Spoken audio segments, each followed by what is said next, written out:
Okay, మొత్తానికి చూసాం కదా కాంగ్రెస్ పార్టీలో పరిస్థితి, మొత్తానికి సీఎం ఎవరు అనే దానిపై సస్పెన్స్. ఈరోజు అయిపోతుంది ప్రమాణ స్వీకారం. రేవంత్ రెడ్డి అనే నేను అంటూ ఆయన ప్రమాణ స్వీకారం చేస్తారు అని మనం అంతా భావించాం. ఆయన అభిమానులు కూడా చాలా ఎదురు చూశారు. రాజ్భవన్ వద్ద కూడా చాలా మంది చేరుకున్నారు. అయితే అది కొంచెం పెండింగ్ పడ్డట్టుంది. 6వ తేదీ లేదా 9వ తేదీ ఖచ్చితంగా ప్రమాణ స్వీకారం ఉండే అవకాశం ఉంది. అది అలా ఉంది. బీఆర్ఎస్ లో ఏంటి పరిస్థితి అంటే బీఆర్ఎస్ అధ్యక్షుడు కేసీఆర్ ని కలిసారట కొంతమంది ఎమ్మెల్యేలు. అసలు కలిసి ఏం మాట్లాడారు? ఇదైతే అసలు ఇంట్రెస్టింగ్. ముఖ్యమంత్రిగా రాజీనామా కేసీఆర్ గారు చేసినా కొత్త ముఖ్యమంత్రి ఇంకా కాలేదు, అందుకే మీకు ఫ్లోలో సీఎం అనే వస్తుంది. Okay, it's okay. అయితే ఈరోజు చాలా మంది ఎమ్మెల్యేలు కేసీఆర్ ని ఫామ్ హౌస్ లో కలిసారు. వెళ్ళి గెలిచిన ఎమ్మెల్యేలు కలిసినప్పుడు సీఎం కేసీఆర్ స్పష్టంగా ఒకటే మాట చెప్పినట్లు మనకు సమాచారం అందుతుంది. తప్పుడు హామీలు ఇచ్చింది కాంగ్రెస్ పార్టీ. తప్పుడు హామీలు ఇచ్చి దాంతో ప్రజలను మభ్యపెట్టి ఓట్లు వేసుకుంది. దానివల్ల మనకు ఇబ్బంది కలిగింది. అయినా ప్రధాన ప్రతిపక్షంగా మనం ప్రజల పక్షాన ముందుకు వెళ్దాం. హామీలను ఖచ్చితంగా అమలు చేసేలా మనం ప్రభుత్వంపై ఒత్తిడి తెద్దాం. చూద్దాం, ప్రభుత్వం బాగా పనిచేస్తే మనం ఖచ్చితంగా అభినందిద్దాం.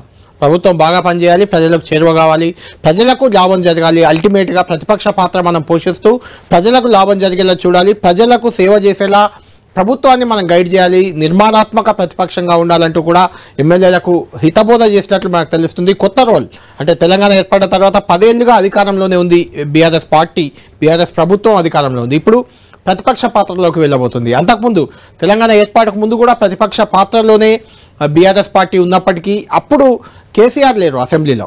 ప్రతిపక్ష పాత్రలో బీఆర్ఎస్ ఉన్నా తెలంగాణ రాకముందు ఉమ్మడి ఆంధ్రప్రదేశ్లో సుదీర్ఘకాలం అంటే 2001లో పార్టీ పెట్టిన తర్వాత 2004 వరకు మాత్రమే కేసీఆర్ అక్కడ అసెంబ్లీలో ఉన్నారు. ఆ తర్వాత 2004 నుంచి 2014 వరకు 10 సంవత్సరాలు ప్రతిపక్షంలోనే ఉంది బీఆర్ఎస్ పార్టీ. కానీ అప్పుడు కేసీఆర్ అసెంబ్లీలో లేరు, ప్రతిపక్ష నాయకుడిగా కూడా లేరు ఆయన. ఆ తర్వాత ఇప్పుడు తెలంగాణ వచ్చిన తర్వాత అధికారంలో ఉన్నారు. రేపటి నుంచి ప్రతిపక్ష పాత్రలోకి బీఆర్ఎస్ వెళ్ళబోతుంది. ప్రతిపక్ష నేత ఎవరవుతారనేది కూడా ఇప్పుడు ఆసక్తిగా మారింది. ఎందుకంటే కేసీఆర్ సీఎంగా ఉన్నారు నిన్నటి వరకు. ఇప్పుడు వచ్చి ప్రతిపక్ష నాయకుడిగా ఉంటారా అసెంబ్లీలో, లేదంటే వేరే వ్యక్తికి అసెంబ్లీలో ప్రతిపక్ష నేతగా అవకాశం ఇస్తారా? నెక్స్ట్ కేటీఆర్ ఉన్నారు వర్కింగ్ ప్రెసిడెంట్. ఆ తర్వాత హరీష్ రావు ఉన్నారు కీలక నేత. గతంలో శాసనసభ వ్యవహారాల మంత్రిగా కూడా హరీష్ రావు పనిచేశారు. లేదంటే ఇద్దరు కాదని ఇంకా 4వ వ్యక్తికి ఎవరికైనా, ముగ్గురు కాకుండా కేసీఆర్, కేటీఆర్, హరీష్ గా కూడా 4వ వ్యక్తికి ఏమైనా అవకాశం ఇచ్చే ఛాన్స్ ఉందా? ఇలాంటి అంశాలు మన ప్రతినిధి బీఆర్ఎస్ పార్టీలో ఈ రోజంతా ఏం జరిగింది, రేపు ఏం జరగబోతుంది, కాంగ్రెస్ పార్టీలో ఎలా అయితే సస్పెన్స్ ఉందో బీఆర్ఎస్ లో కూడా ప్రతిపక్ష నాయకుడు ఎవరవుతారు, దీనికి సంబంధించి శ్రీకాంత్ మనకు అందుబాటులో ఉన్నారు. శ్రీకాంత్తో మాట్లాడదాం. శ్రీకాంత్, ఈరోజు అటు కేటీఆర్ తెలంగాణ భవన్కి వచ్చారు. ఈరోజు అధికారం కోల్పోయిన తర్వాత తొలిసారిగా అటు ఫామ్ హౌస్లో కేసీఆర్ను కూడా చాలా మంది ఎమ్మెల్యేలు ఈరోజు వెళ్ళి కలిశారు. ఏంటి అంటే కేటీఆర్ ఏమంటున్నారు, తనను కలిసిన ఎమ్మెల్యేలతో కేసీఆర్ ఏం మాట్లాడారు?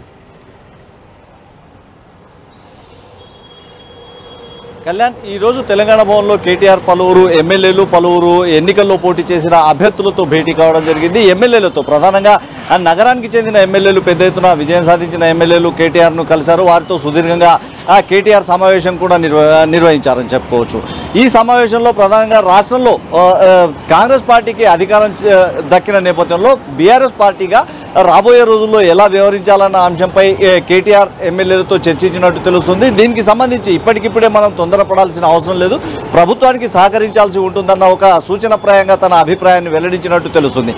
దీనికి తోడు రాబోయే రోజుల్లో కాంగ్రెస్ పార్టీ అధికారాన్ని దక్కించుకున్న తర్వాత ఎలాంటి ఈ ఎన్నికల్లో ఇచ్చిన హామీలను అమలు చేసేందుకు ఎలాంటి చర్యలు తీసుకుంటుంది, హామీలు అమలు చేయకపోతే ఎలా వ్యవహరించాలన్న అంశంపై త్వరలోనే ఇక వరుసగా సమావేశాలు నిర్వహించాం. తెలంగాణ భవన్ కేంద్రంగానే రాజకీయ కార్యక్రమాలను ముమ్మరం చేద్దామన్న అభిప్రాయాన్ని కేటీఆర్ నగరానికి చెందిన నేతలతో వెల్లడించినట్టు తెలుస్తుంది. రాబోయే రోజుల్లో ఇక తరచూ తెలంగాణ భవన్లో సమావేశాలై పార్టీ కార్యక్రమాలను విస్తృతంగా చేపట్టాలన్న అభిప్రాయానికి పార్టీ వర్కింగ్ ప్రెసిడెంట్ కేటీఆర్ వచ్చినట్టు తెలుస్తుంది. ఇదే అంశాలను పార్టీ ఎమ్మెల్యేలకు వివరించినట్టు తెలుస్తుంది. కేటీఆర్తో భేటీ అనంతరం పలువురు ఎమ్మెల్యేలు, పలువురు మాజీ మంత్రులు ఈరోజు గజ్వేల్లోని సీఎం అంటే మాజీ సీఎం కేసీఆర్ వ్యవసాయ క్షేత్రానికి వెళ్లి కలవడం జరిగింది. పార్టీ అధినేత కూడా దాదాపు ఇదే అభిప్రాయాన్ని ఎమ్మెల్యేలకు ముందు వ్యక్తం చేసినట్టు తెలుస్తుంది. కాంగ్రెస్ పార్టీ ప్రభుత్వం రాష్ట్రంలో ఏర్పాటవుతున్న నేపథ్యంలో కాంగ్రెస్ పార్టీపై ఇప్పుడే మనం ఒత్తిడి పెంచాల్సిన అవసరం లేదని, కాంగ్రెస్ పార్టీ ఏ స్థాయిలో ప్రభుత్వ పాలన నిర్వహిస్తుంది, పాలనకు మనం పూర్తిగా సహకరించాల్సి ఉంటుందన్న అభిప్రాయాన్ని సీఎం కేసీఆర్ వ్యక్తం చేసినట్టు తెలుస్తుంది. దాదాపు పాలనలో ఒక తన అలవాటు పడినంత వరకు కూడా పార్టీ పరంగా రాజకీయంగా చూసి చూడనట్టుగానే వ్యవహరించాలి. పాలనా సంస్కరణల్లో అన్ని విధానాలను పూర్తి స్థాయిలో పరిశీలించిన తర్వాతనే పార్టీ పరంగా తాము కూడా ముందుకు వెళ్ళాలి, అంటే బీఆర్ఎస్ పార్టీ పరంగా రాజకీయంగా ముందడుగు వేయాలన్న నిర్ణయాన్ని సీఎం కేసీఆర్ వ్యక్తం చేసినట్టు తెలుస్తుంది. ఇదే సమయంలో కాంగ్రెస్ పార్టీ ఎన్నికల సందర్భంగా ఇచ్చిన మేనిఫెస్టో అమలు చేసేందుకు అనుగుణంగా పార్టీపై అంటే కాంగ్రెస్ పార్టీ ప్రభుత్వాన్ని మొదటి విడతలో కోరడం మాత్రమే చేయాలని కాంగ్రెస్ పార్టీపై అమలు అంటే ఎన్నికల మేనిఫెస్టోలో ప్రధానంగా కాంగ్రెస్ పార్టీ 6 గ్యారెంటీలను ఇచ్చింది. దాంతోపాటు భారీ అంటే సుదీర్ఘంగా మేనిఫెస్టోను కూడా రూపొందించింది. 42 పేజీల మేనిఫెస్టోను కాంగ్రెస్ పార్టీ వెల్లడించింది.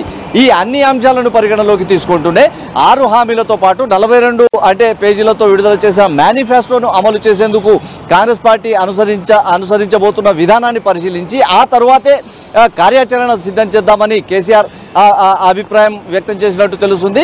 దీన్ని బట్టి చూసుకుంటే నిర్మాణాత్మకంగా రాబోయే రోజుల్లో బీఆర్ఎస్ పార్టీ రాష్ట్రంలో నిర్మాణాత్మక ప్రతిపక్ష పార్టీగా వ్యవహరించేందుకు రెడీ అవుతుందని చెప్పుకోవచ్చు. కళ్యాణ్, దీంతో పాటు ప్రధానంగా ఈ రోజు గత 10 ఏళ్లుగా దాదాపు అధికారంలో ఉన్న 10 ఏళ్ల పాటు శ్రీకాంత్ 6 గ్యారెంటీలు కాంగ్రెస్ ఒక తప్పుడు హామీ ఇచ్చింది, కేవలం ప్రజలను మభ్యపెట్టేందుకు ఈ హామీలు తీసుకొచ్చింది అని కూడా కేసీఆర్ ఎమ్మెల్యేలతో వ్యాఖ్యానించినట్టుగా తెలుస్తోంది. దాని గురించి అప్డేట్. అంటే 6 హామీలు అంటే ఆచరణ సాధ్యం కాని హామీలు అంటూ ఎన్నికల ప్రచారంలోనే బీఆర్ఎస్ కాంగ్రెస్ పార్టీపై విమర్శలు గుప్పించింది. అటు గృహలక్ష్మి పథకం కానీ, గ్యాస్ సరఫరాలో అంటే సబ్సిడీ ఇవ్వడం కానీ, రైతు బంధును 16,000 రూపాయలు మొదటి నెల నుంచే చేద్దామన్న ఆ గ్యారెంటీల్లో ఇవి కీలకమైన గ్యారెంటీలుగా చెప్పుకోవచ్చు. ఆర్టీసీ బస్సుల్లో ఉచితంగా మహిళలకు రవాణా అంటే ఛార్జీలు లేకుండా అంటే ట్రాన్స్పోర్టేషన్ ఛార్జీలు లేకుండా బస్ టికెట్లు లేకుండా రాయితీలు కల్పించడం వంటి అంశాలను 6 గ్యారెంటీల్లో కాంగ్రెస్ పార్టీ ఇచ్చింది. ఈ హామీలన్నీ అమలు చేసేందుకు కాంగ్రెస్ పార్టీకి సాధ్యం కాదన్న అభిప్రాయాన్ని బీఆర్ఎస్ ఎన్నికలకు ముందు నుంచే చెబుతూ వచ్చింది. ఇప్పుడు కూడా ముఖ్యమంత్రి కేసీఆర్ అదే అభిప్రాయాన్ని వ్యక్తం చేయడం జరిగింది. ఈ హామీల అమలుకు కాంగ్రెస్ పార్టీ ప్రభుత్వం ఎలాంటి చర్యలు తీసుకుంటుంది, అమలు చేయకపోతే తాము ఎలా వ్యవహరించాలన్న దానిపై ఆ తర్వాతే ఆలోచన చేద్దాం, ఇప్పటికిప్పుడు ఆలోచన చేసి కాంగ్రెస్ పార్టీపై ఒత్తిడి పెంచే అవసరం లేదన్న అభిప్రాయాన్ని సీఎం కేసీఆర్ వ్యక్తం చేసినట్టు తెలుస్తుంది. కొత్తగా ఏర్పడే ప్రభుత్వానికి సహకరిస్తూనే ప్రతిపక్ష పార్టీగా నిర్మాణాత్మకంగా రాబోయే రోజుల్లో వ్యవహరించాలని పార్టీ నేతలకు కేసీఆర్ సూచించినట్టు తెలుస్తుంది. కృప శ్రీకాంత్, అయితే ఇంట్రెస్టింగ్ ఏంటంటే అక్కడ సిఎల్పీ నేత కాంగ్రెస్ పార్టీలో సిఎల్పీ నేత ఎన్నిక ఇంకా జరగలేదు, ఎవరిని ఎంపిక చేస్తారనే సస్పెన్స్ అక్కడ కొనసాగుతుంది. ఇక్కడ కూడా బీఆర్ఎస్ పార్టీలో కూడా బీఆర్ఎస్ ఎల్పీ నేతగా ఎవరు ఎన్నిక కాబోతున్నారు అంటే సీఎం కేసీఆర్ ఎల్పీ నేతగా ఉండే అవకాశం ఉందా, లేదంటే కేటీఆర్ హరీష్లో ఎవరికైనా ఇస్తారా, లేదంటే కొత్త వ్యక్తిని ఎవరినైనా బీఆర్ఎస్ ఎల్పీ నేతగా ప్రకటించే అవకాశం ఉందా? దానికి సంబంధించి ఏమైనా చర్చ జరుగుతుందా పార్టీలో?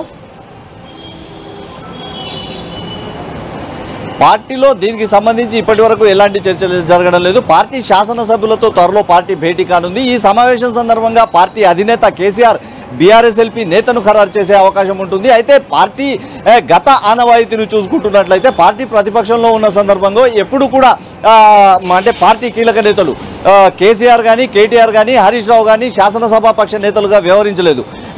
ఇతర నేతలే శాసనసభాపక్ష నేతలుగా వ్యవహరించారు. ఈసారి పార్టీ అసెంబ్లీలో భారీ అంటే ప్రతిపక్ష పాత్ర పోషించడంలో కూడా భారీ సంఖ్యలో ఎమ్మెల్యేలు ఉండడంతో ఈ ప్రతిపక్ష పార్టీ అంటే ఎల్ఓపికి లీడర్ ఆఫ్ అపోజిషన్కు కూడా మంచి గుర్తింపు దక్కే అవకాశం ఉంటుంది. పార్టీ పరంగా ఇది పార్టీ కీలక నేతలు అంతే కేటీఆర్, హరీష్ రావుల్లో ఎవరికి ఒకరికి దక్కుతుందా, లేదంటే గతంలో పార్టీ అధికారంలో లేని సమయంలో విజయ రమణారావు, ఈటల రాజేందర్ లాంటి నేతలకు కూడా పార్టీ శాసనసభాపక్ష నేతలుగా అవకాశం కల్పించింది. ఇప్పుడు కూడా అలాంటి ఒరవడిని పార్టీ అమలు చేస్తుందా అన్నది ఇంకా సస్పెన్స్ రేగుతుంది. అయితే ఇందుకు సంబంధించి పార్టీ కీలక నేతలే శాసనసభాపక్ష నేతగా ఉండాలనుకుంటే కేటీఆర్ కు ఆ అవకాశం దక్కవచ్చు అన్న ఒక చర్చ మాత్రం పార్టీలో జరుగుతుంది. Kalyan, thank you Srikanth. Thank you మొత్తానికి కృప ఇది చూసాం కదా శ్రీకాంత్ చెప్తున్న ప్రకారం ఎల్పీ అంటే బీఆర్ఎస్ ఎల్పీ నేత కూడా చాలా ఇంపార్టెంట్. ఎందుకంటే ప్రధాన ప్రతిపక్ష నేతగా ఆయనకు క్యాబినెట్ ర్యాంక్ ఉంటుంది, ఆయనకు అసెంబ్లీలో ప్రివిలేజ్ ఉంటుంది, అసెంబ్లీలో మాట్లాడే అవకాశం ఎక్కువగా వస్తుంది. కాబట్టి ఖచ్చితంగా కేటీఆర్ లేదా హరీష్లో ఒకరికి ఈ అవకాశం దక్కే అవకాశం ఉంది. గతంలో ఎమ్మెల్యేలు ఎక్కువ సంఖ్యలో ఉన్నప్పుడు కూడా తొలి టీఆర్ఎస్ ఎల్పీ నేతగా విజయరామారావు ఉన్నారు, ఆయన మాజీ మంత్రి కూడా. ఆ తర్వాత ఈటెల రాజేందర్ సుదీర్ఘకాలం టీఆర్ఎస్ పార్టీలో ఎల్పీ నేతగా ఉన్నారు అంటే అప్పుడు కొత్తగా రాజకీయాల్లోకి కేటీఆర్ వచ్చారు. కానీ ఇప్పుడు ఆయన ఎమర్జింగ్ లీడర్, చాలా పెద్ద లీడర్ బీఆర్ఎస్ పార్టీలో. కాబట్టి కేటీఆర్కి ఇస్తారా, హరీష్ రావుకి ఇస్తారా, లేదంటే గతంలో ఎస్సీ బీసీ సామాజిక వర్గాలకు కూడా ఎల్పీ నేతగా అవకాశం దక్కింది కాబట్టి అలా ఎవరికైనా ఇస్తారా అనేది ఒక ఇంట్రెస్టింగ్ ఫ్యాక్టర్గా కనిపిస్తుంది. చూడాలి అటు కాంగ్రెస్ పార్టీ ఎల్పీ నేత ఎవరవుతారు, ఇటు బీఆర్ఎస్ పార్టీలో ప్రధాన ప్రతిపక్ష నేతగా ఎవరు రాబోతున్నారు అనేది రెండు ఇంట్రెస్టింగ్ ఉంటాయి. ఆ రెండు అసెంబ్లీలో చాలా కీలక నాయకులే వాళ్ళిద్దరు. ఎవరవుతారు అనేది మనం చూడాలి కృప.